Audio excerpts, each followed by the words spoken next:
ครับพี่น้องบ่าวสิงคานเนาะมื้อนี้ผมเองบ่าวสิงคานก็มาบ้านพ่อเดือนคือเก่าครับพี่น้องเพื่อมาตามแนวทาง FC หรือพี่น้องเฮาสู่คนเนาะมื้อนี้ก็มาตามรัฐบาลไทยของวันที่16มีนาครับพี่น้องเนาะของวันที่16มีนาพศ2568ครับพี่น้องเนาะเพราะว่าพ่อเดือนยังบ่ทันได้ปล่อยเลขรัฐบาลไทยให้พี่น้องเนาะ ถือว่าปล่อยครั้งแรกครับพี่น้องเป็นเลขรัฐบาลไทยเนาะปล่อยครั้งแรกมื้อนี้ครับพี่น้องเนาะมื้อนี้พอเดือนก็สิเอาเลขถูกมงคลกับเลขเซียมซีให้ครับพี่น้องเนาะเราก็มาเบิ่งมาเอาด้วยกันกับเบาซึ่งคันเนาะพี่น้องเลขของวันที่16เด้อมื้อนี้พี่น้อง16มีนาครับพี่น้องเนาะเป็นครั้งแรกที่พอเดือนได้ปล่อยเลขรัฐบาลไทยออกครับพี่น้องพอดีพอเดือนได้ย้ายของพระเนาะของพระใหม่ก็เป็นครั้งแรกต่างหากเนาะพี่น้องวันนี้เพิ่นก็เลยสิมาทำพิธีขอเลขมงคลจากปู่เนาะพี่น้องเฮาเพราะว่าได้เฮ็ดของพระใหม่อย่างงามเลยก็มาขอเลขมงคลน้ำปู่เพื่อปู่สิเมตตาและสงสารเนาะพอได้ทุนคืนเฮ็ดอย่างงามนะครับพี่น้องของพระสาธุสาธุสาธุนะโมตัสสะภะคะวะโตอะระหะโตสัมมาสัมพุทธัสสะนะโมตัสสะภะคะวะโตอะระหะโตสัมมาสัมพุทธัสสะนะโมตัสสะภะคะวะโตอะระหะโตสัมมาสัมพุทธัสสะอิมินาสการะนะตังพุทธังอภิปูชยามะอิมินาสการะนะตังธัมมังอภิปูชยามะอิมินาสการะนะตังสังฆังอภิปูชยามะอะระหังสัมมาสัมพุทโธภวะพุทธังภวันตังอภิวาเทมิสวากขาโตภควตาธัมโมธัมมังนัมมัสสามิสุปฏิปันโนภควโตสาวกสังโฆสังฆังนามามิสาธุสาธุสาธุครูบาอาจารย์ผู้ข้าขออัญเชิญคุณครูบาอาจารย์หรือว่าคุณบิดามารดาตลอดทั้งพอเกิดไม่เกิดก็ดีพ่อซื้อไม่ซื้อที่ปกปักรักษาหรือว่าครูบาอาจารย์เป็นนางธรณีเจ้าที่เจ้าทางเจ้าบ้านเจ้าเฮือนก็ดีนี่ลูกเต้าเราหลานหรือว่าผู้ข้าเองเนี่ยขออัญเชิญติดลงมาเทพเทวาพญาโพธิสัตว์ทั้งหลายผู้ที่ยิ่งใหญ่ทั้ง16ชั้นฟ้า15ชั้นดิน14ภูมิบาดาล16ภูมิมาเนาะก็ขอจงดลบันดาลเสด็จลงมาเปิดโชคเปิดลาภเปิดดวงให้แก่ผู้ข้าหรือว่า FC พี่น้องลูกเต้าเราหลานอยู่ต่างอำเภอต่างจังหวัดก็ดีก็ขอบารมีปู่หรือว่าสิ่งศักดิ์สิทธิ์ปู่ย่าตายายครูบาอาจารย์จงดลบันดาลให้เปิดโชคเปิดทรัพย์เปิดการเงินการงานในลูกเต้าเราหลานได้หูแจ้งเป็นจริงไม่มีในหูเห็นเป็นจริงเลยในมือนี้ผู้ข้าเองขอเพิ่งบารมีขออ่อนวอนหรือว่าสิ่งศักดิ์สิทธิ์จงดลบันดาลขอประทานพรโชคลาภให้ FC หรือว่าให้พี่น้องลูกเต้าเราหลานได้อยู่ได้กินได้ใส่ได้ซอยเด้อคุณครูบาอาจารย์บิดามารดาเราทั้งพระภูมิเจ้าที่เจ้าภูมิบ้านภูมิเฮือนก็ดีหรือว่าภูมิไม้ภูมิหน้าก็ดีหรือว่าสิ่งศักดิ์สิทธิ์ที่ปกปักรักษาเทวดาที่คุ้มครองครอบครัวหรือว่าโตของผู้ข้าเองมื้อนี้เราก็ขอได้อัญเชิญมีทั้งดอกไม้ธูปเทียนเพื่อสิคารวะหรือว่าถวายให้แก่ปู่เพื่อขอพรขอโชคขอลาภขอสิ่งศักดิ์สิทธิ์จงดลบันดาลเมตตาสงสารลูกเต้าเราหลานเด้อปู่ย่าหรือว่าคุณครูบาอาจารย์แม่นางธรณีไม่คงค่าก็ดีตลอดทั้งพญาอินทร์พญาพรหมเนาะหรือว่าสิ่งศักดิ์สิทธิ์ที่อยู่ตรงนี้ก็ดีมื้อนี้ผู้ข้าเองจะได้ขอเสียงโศกเสียงทายเบิ่งรับถูกมงคลเพื่อเป็นแนวทางหรือว่าขอโชคลาภกับปู่กับย่าหรือว่าเทวบุตรเทวดาพญาอินทร์พญาพรหมจงดลบันดาลให้หูแจ้งเป็นจริงเปิดโชคเปิดทรัพย์เปิดหูเปิดตาให้ลูกเต้าเราหลานในหูได้เห็นเด้อปู่ย่าครูบาอาจารย์หรือว่าสิ่งศักดิ์สิทธิ์อยู่ตรงนี้ที่บ้านที่เฮือนก็ดีเจ้าที่เจ้าทางนางธรณีเจ้าป่าเจ้าเขาก็ดีภูมิบ้านภูมิเมืองก็ดีขอจงเปิดโชคเปิดลาภเปิดหูเปิดตาขออนุญาตเด้อจังได๋ก็อย่าปิดอย่าบังลูกเต้าเราหลานให้หูเห็นร้านก็มาขอเพิ่งบารมีนั่นแหละผู้หูเก่งเป็นจริงแต่ขอเสียงถูกเสียงโชค โดยถูกมงคลเล่มนี้เด้อสาธุจะใช้ตัวใดก็คอยหูคอยเห็นอาจารย์เอ้ยนี่แหละลูกตาละล้านมาขอโชคในวันที่16มีนาคมนี่ล่ะก็ขอปู่ย่าหรือว่าสิ่งศักดิ์สิทธิ์ดลบันดาล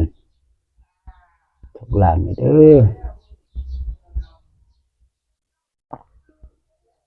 ได้นะถึง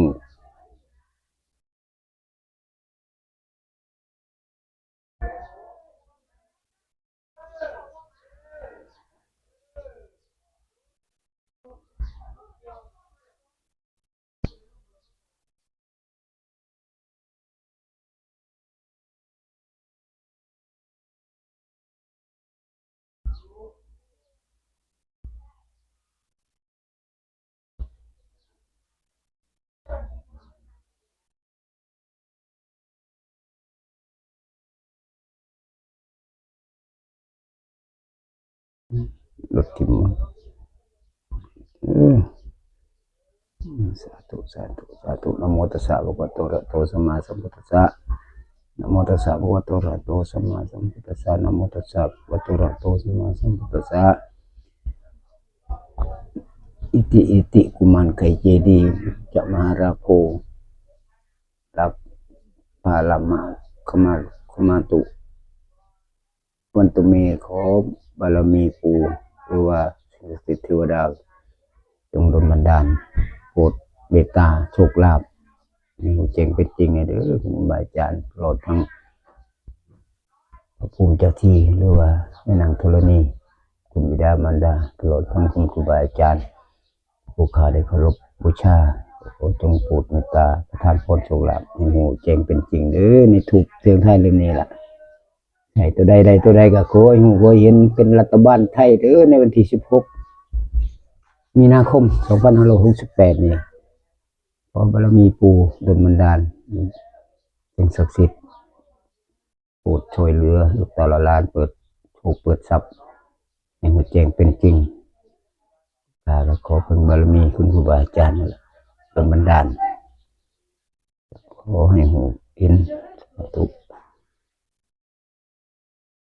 มาแล้วบ่สังขารให้ตัวหนึ่งมาแล้วล่ะขอให้ชัดๆขอให้เห็นชัดๆด้วยปู่ยังไงก็อย่าปิดอย่าบังอย่าต่มอย่าตัวลูกตาละล้านลูกตาละล้านก็ขอลบศรัทธาแต่เมื่อนี้ก็FCบ่อสังขารเนาะเพิ่นก็มาตามมาให้กำลังใจขอจงให้เพิ่นได้ประสบผลสำเร็จสมความตั้งใจเพื่อจะมาหาแนวทางโชคลาภ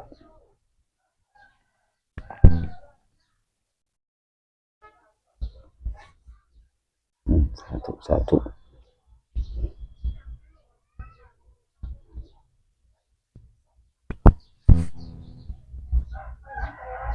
สาธุสาธุอิติปิโสภะคะวะอะระหังสัมมาสัมพุทโธวิชชาจรณะสัมปันโนสุขโตโลกวิทูนุตโลกวิสัตตมัสสาราติสัตตาเทวมนุษย์นังพุทโธ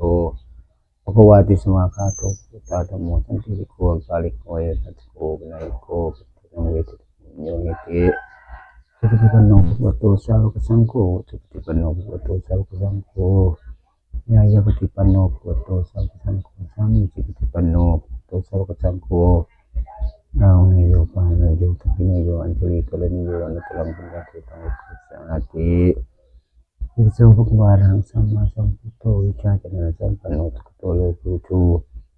นุตโลกุลิสันธรรมสาราติสัตตาเทวมนุษย์นังพุทโธภะคะวะติสวากขาโตภะคะวะตาธัมโมสันติโกกาลิโกเอปัสโกวินัยโกปัจจังเวทิโกวินโยนิติสุปฏิปันโนภะคะวะโตสาวกสังโฆอุชุปฏิปันโนภะคะวะโตสาวกสังโฆญาณปฏิปันโนภะคะวะโตสาวกสังโฆสามีจิปฏิปันโนภะคะวะโตสาวกสังโฆญาติตังกิปาลิปิสายุกานิทัพปิสาภลายสุภะคะวะโตสาวกสังโฆนาโยภาวนาโยทักขิเนโยอัญชลีกรณีโยนัตรังบุญญาเกตังเวกุชาติอิติปิโสภะคะวะอะระหังสัมมาสัมพุทโธวิชชาจรณะสัมปันโนสุขโตโลวิทูนุตโรปริสัตตัมมัสสาราติสัตตาเทวมนุษย์นังพุทโธ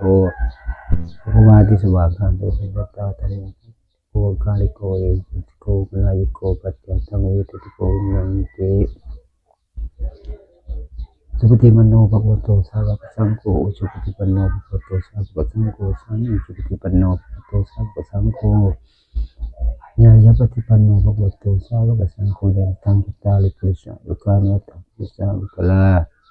เยสะภะคะวะโตสาวกสังโฆอาวุเนโยปังเนโยทักขิเนโยอันติลิกริโยมิตรังปัญญาเกตังโลกัสสาติสาธุสาธุสาธุพุทธานิมิตังปฏิมานะอรหังพุทโธนะโมพุทธายะตุติยมปิพุทธานิมิตังปฏิมานะอรหังพุทโธนะโมพุทธายะตติยมปิพุทธานิมิตังปฏิมานะอรหังพุทโธนะโมพุทธายะสาธุสาธุอยู่นะเทพยดาทั้งหลายมีบุญอากับโคโชคขอลาภขอนิมิตทานพรโชคลาภในตลอดลาในทุกการให้เก่งเป็นจริงเด้อคุณบิดามารดาปู่ย่าก็ดีทางนางธรณีครูบาอาจารย์ที่ปกปักรักษาหรือว่าที่เจ้าที่เจ้าทางเจ้าบ้านเจ้าเมืองก็ดีขอจงเปิดโชคเปิดลาภเปิดดวงเปิดหูเปิดตาลูกตลอดลาได้รับโชครับชัยให้หัวแจ้งเป็นจริงในหมดวันที่16 มีนาคม 2568นี้ขอบารมีสิ่งศักดิ์สิทธิ์ครูบาอาจารย์จงประทานพรโชคลาภในลูกให้หลานรับโชครับชัยในเด้อคุณอาจารย์คุณบิดามารดาปู่ย่าก็ดีถูกขอ3 ตัวตรงๆเด้อ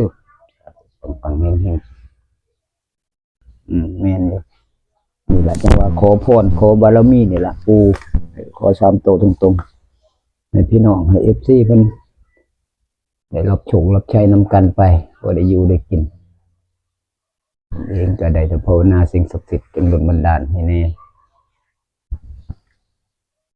ก็จึงดลบันดาล3 ตัวตรงๆเด้ออาจารย์ในวันที่16 มีนาคมนี่ล่ะ2568นี่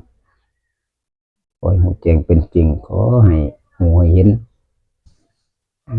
ลูกค้าเองก็บ่มีหยังมีแต่ได้แต่ภาวนาสิ่งศักดิ์สิทธิ์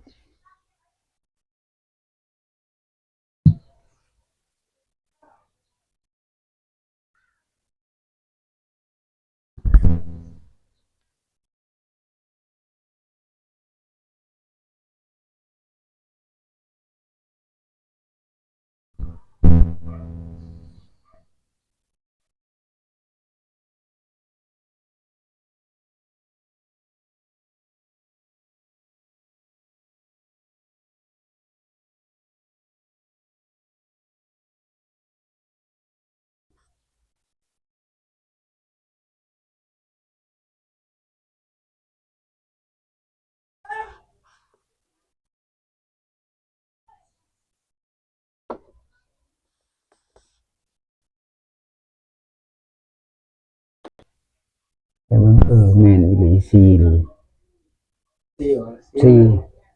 4แม่น1 394ท่านเบิร์ดอยู่พี่น้องเยี่ยม เนาะแต่ก็ ชัดๆก่อน น่าจะเป็น4ล่ะดิบถูกคน บางคนพี่น้องจังได๋ก็ไป16 มีนาเด้อพี่น้องก็เพิ่งครั้งแรกเนาะที่ว่าเพิ่งขอนี่ล่ะเป็นห้องพระใหม่ครับพี่น้องก็ได้ตกแต่งเฮ็ดห้องนี่เป็นใหม่เนาะขึ้นใหม่เพราะว่าก็มันก็คือว่าอะไรนี่ก็เพิ่งย้ายมาขอโชคนำสิ่งศักดิ์สิทธิ์คุณครูบาอาจารย์ขอโชคขอใช้นำเพิ่นขอโชคขอลาภนั่นล่ะขอเลขขอเบอร์เมตตาสงสารประทานพรแม่นั่น94นี่ล่ะเป็นห้องพระใหม่เป็นห้องพระใหม่แล้วก็โล่งๆขอโชคขอใช้ขอลงขอน้ำปูเบิ่งละสงสารเนาะเดี๋ยวเป็นสงสารได้ค่าปูนค่าอันนี้ให้เนาะตกแต่งให้ดีให้งามเลขทูป394ครับพี่น้องเลขทูปมงคลของพ่อเดือนหิ้งพระใหม่ครับพี่น้องเนาะจังว่ามงคลครับพี่น้องทุกสิ่งทุกอย่างมันก็เป็นไปได้หมดแล้วเนาะเลขเบอร์นี่ก็บ่ฮู้ว่ามันสิออกตัวใดคือว่าล่ะเพียงเป็น3 ตัวบนแล้วขอ บัดนี้ก็สิขอโตวรางซุมซีเนาะ ครับ ขอเสียงซุมซีเบิ่ง ซีกับซีเบิ่ง2ตัวล่าง ของตัวรางเพื่อสิได้ นี่เป็นเลขถูกมงคลเนาะ เลขถูกมงคล ครับวันนี้ก็สิขอ2ตัวล่างเลขเด็ดซิมซี่ครับพี่น้อง ก็สิขอน้ำปูขอน้ำคุณครูบาอาจารย์ก่อนลองมึงเนาะเพื่อเป็นดลบันดาลเลขนี่ให้ครับคนขอนี่ก่อน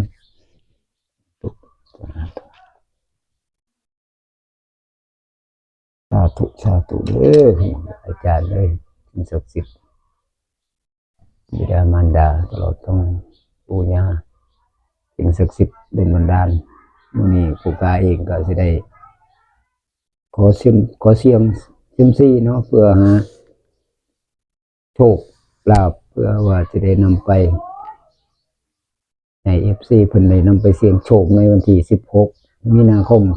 2568นี่คือทรงโตวรางปู่ย่าหรือว่าสิ่งศักดิ์สิทธิ์คุณครูบาอาจารย์สิให้ผู้ใดขอให้ฮู้ขอเห็นขอให้ออกให้ฮู้แจ้งเป็นจริงเด้อครูบาอาจารย์ปู่ย่าก็ดีสาธุขอจงดลบันดาลสิ่งศักดิ์สิทธิ์ขอเสียงสุขเสียงที่เบิ่งสาธุสาธุนะโมตัสสะภะคะวะโตอะระหะโตสัมมาสัมพุทธัสสะนะโมตัสสะภะคะวะโตอะระหะโตสัมมาสัมพุทธัสสะนะโมตัสสะภะคะวะโตอะระหะโตสัมมาสัมพุทธัสสะพุทธานิมิตตังปฏิมานะอะระหังพุทโธนะโมพุทธายะทุติยัมปิพุทธานิมิตตังปฏิมานะอะระหังพุทโธนะโมพุทธายะตติยัมปิพุทธานิมิตตังปฏิมานะอะระหังพุทโธนะโมพุทธายะสาธุเด้อสาธุเด้อครูบาอาจารย์แด่มารดาโลกน้องเจ้าบ้านเจ้าเงินก็ดีเจ้าหูเจ้าส่วนเจ้าให้เจ้าหน้าก็ขอ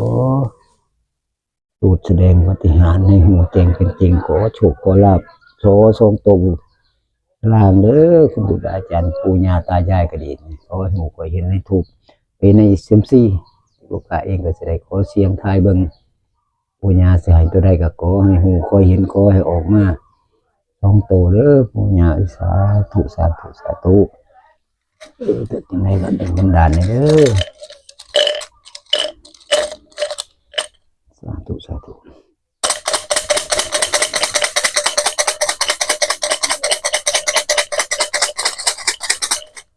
โอ้ออกเร็วทันเนาะยิง3บาทสำคัญ 3บ่ ได้3เอาเลข3ครับพี่น้องเอา 3 เล เนาะ ขถูกก็ได้เลข3 ก็ได้เลข3ซีกับมา3แล้วพี่น้อง เสียงเบิ่งเนาะเพื่อว่าปู่ย่าเพิ่นสิ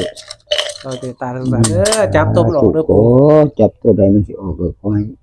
โดดออกเด้อให้หูเห็นสาธุ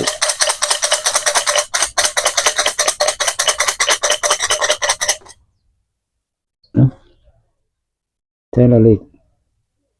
มันก็เป็น 4 อ๋อ 3 4 3 4เนาะอ้าว โอ้ ก็คือว่าปู่จะให้ซ้ำนี้วะ2ตัวเนาะ โอ้2ตัว นี่ก็สา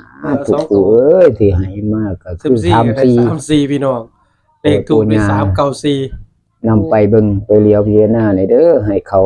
2ตัวตรงๆเลขล่าง34ปุญญาก็ได้ให้ฮู้แจ้งเป็นจริงขอบารมีปู่จงนำไปดลบันดาลให้สมความมุ่งมั่นสมความตั้งใจ ต เด้ ร อง ปู่ กับ เด้ เล อ ขถูกเลยพี่น้องถือว่าโมเมนต์บังเอิญเด้อพี่น้อง เนาะ ปูเพิ่นให้ ปู่เพิ่นให้ 3-4ย้ำเลยครับ โอ้ เออ ให้กันว่าจ้ะดล แปลก บันดาล แปลกคล้ายๆตอน2-4ได้ดิ เนาะเดี๋ยวนี้ดิ24เนาะเอาดีเด้อนี่ คล้ายกัน2-4ได้นี่พี่น้อง แต่มันเพ่งไปแต่ว่ามันไปตัดกับตัวเดียวแล้ว ตัดเก่า ตัดเก่าออก เอา แค่ บ่ นั้น ได้ เอง เขียนลบใส่เด้ เอา อืม ตัวนี้ซิมซีนะตัวนี้เลขถูกนะซิมซีมันก็ โอ้จังได๋จะตรงกันก็เลขถูกพี่น้องบ่แม่นบังเอิญเด้อพี่น้องผมว่า เมนอยู่ไหนมัน ปูเพิ่นสิย้ำ3-4เลยล่ะคิดว่านี่ เมน ปูย้ำ3-4แน่นอน มันคือเลข เลข ซิม ทูบ ซี เลขเก้าโอ้ได้3-9-4ปัดซ้ำ4บ่ได้3-4โอ้พี่น้องถือว่าได้เลขตัวเดียวกันเนาะพอเดือน เลขตัวเดียวกันเนาะ เลขตัวเดียวกัน นี่ก็คือเที่ยวนั่นล่ะนี่ คือเที่ยว เที่ยวเสียง 2-4เนาะ 24นั่นที่ว่า 2-4ออกตรงๆเลยสุด ออกตรงๆเลยว่าโอ้จังหวัดจังไดก็ จังได๋จะตรงกันครับพี่น้องเดี๋ยวพอเดือนสรุปตัวเลขเนาะ โอ้เพิ่นก็คงสิให้ซ้ำนี้ล่ะเพิ่นให้แล้วล่ะ ได้ซ้ำนี้ละ ก็ถือว่าเพิ่นให้อืม ครับ พี่น้องสรุปตัวเลข โอ้ถึงก็ดีเนาะว่าเส้นข้านหรือว่า FC พี่น้อง ครับ มื้อนี้ก็ได้มาตามแนวทาง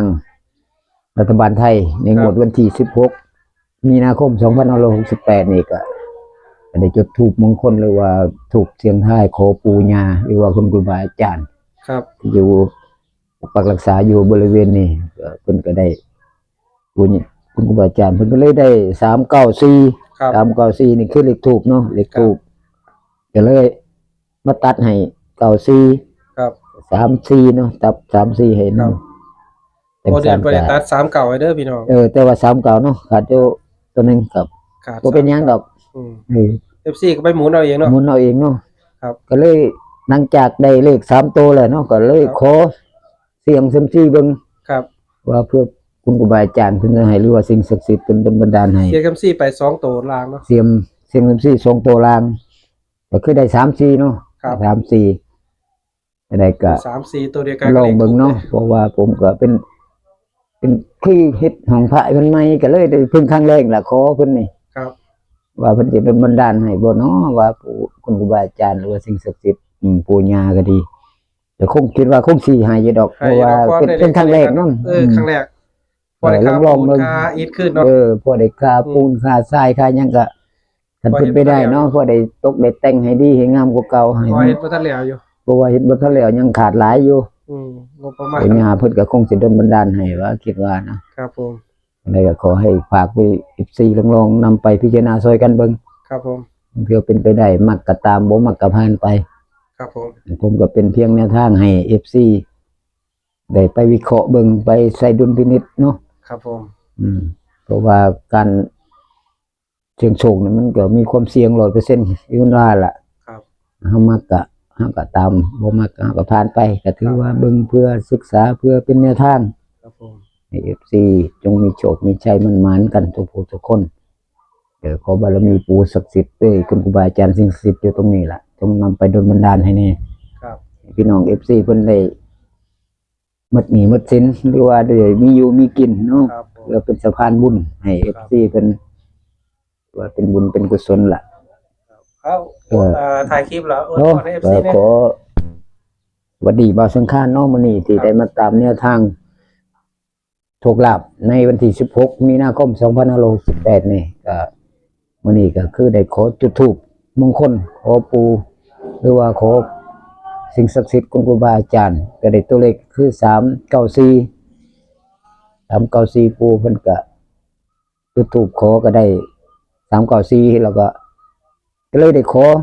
เสียงเซยมซีเลขท้ายเลขล่างเนาะ2ตัวขอเสียงเซยมซีจากปู่แหละก็เลยได้34เลขล่างเสียงเซยมซีเนาะก็ได้34จังซั่นกันในงวดของวันที่16มีนาคมนี้ก็ขอให้บ่าวเซงคานหรือว่า FC ของบ่าวเซงคานก็ดีหรือว่า FC ของผมเองก็ดีก็ขอจงได้รับโชคก่อนใหญ่เด้อในวันที่16มีนาคมนี้ก็ขอให้เข้า3ตัวตรงๆหรือว่า2ตัวล่าง3ตัวบนเดี๋ยวบารมีปู่ศักดิ์สิทธิ์หรือว่าสิ่งศักดิ์สิทธิ์ที่อยู่ตรงนี้จงเป็นบันดาลไม่ว่าจะที่จะทางจากป่าจากเขาก็ดีขอบารมีปู่ย่าจงนำไปให้พี่น้อง FC ทุกท่านทุกคนเพิ่นได้รับโชครับใช้ให้มันปังๆเฮงๆเด้อขอให้เข้า3ตัวตรงๆผมเองก็คงสิมีแต่แนวทางเนาะฝาก FC ก็ขอขอบคุณบ่าวเซงคานหรือว่า FC ผมและพี่น้องที่ติดตามอยู่ตอนนี้ขอให้กำลังใจขอให้ได้รับโชครับใช้ในงวดวันที่16นี่ขอปังๆเฮงๆสุขสุขคนสาธุ สาธุปังๆทุกคนเด้อสาธุ ฟังทุกคนพี่น้อง